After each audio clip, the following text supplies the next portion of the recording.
số anh nghèo không thể lo được cho em luôn nắm em. Anh không nói ra vì nói ra em buồn hơn. Hãy hiểu cho anh cũng呀，讨厌我感的，一排七不走，我对了，一排七四，有挂着熬闹的起招。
cô yên mua tuần cho lo chờ số của phiên nhà con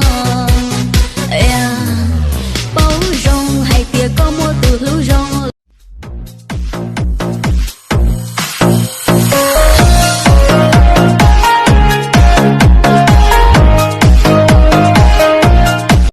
Mặt vì lai thật xinh gái, mái tóc hơi dài, người xinh thế này liệu rằng đã có bạn trai?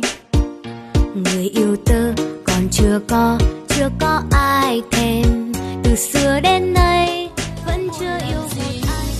Thôi ơi bước đi đi, đừng hỏi mong nữa, anh ấy không yêu mình đâu mà đã cố phải dằn lòng, quên anh chẳng an tâm, vì em cảm thấy ai kia không yêu anh thật lòng, em vẫn sẽ chờ hoài. Em không bỏ anh đi, dù cuộc đời sóng gió.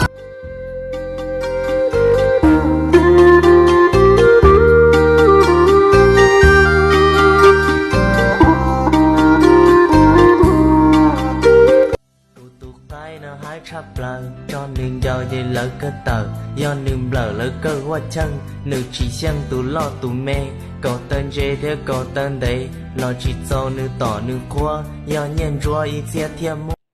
Nè tiếng nè con mẹ, nè ai biết hôn cha, thế nè bỏ, tao biết hôn cha, biết chính cha, tiền bè tiền mua mua nữa,แต่是好真的，bên cha nè chỉ dâu ủa. Nên thì chưa có tệ, cô chia cho nên thì ấy tệ, nên thì tôi cũng sợ lo, cô mà chia cho nên tình trò.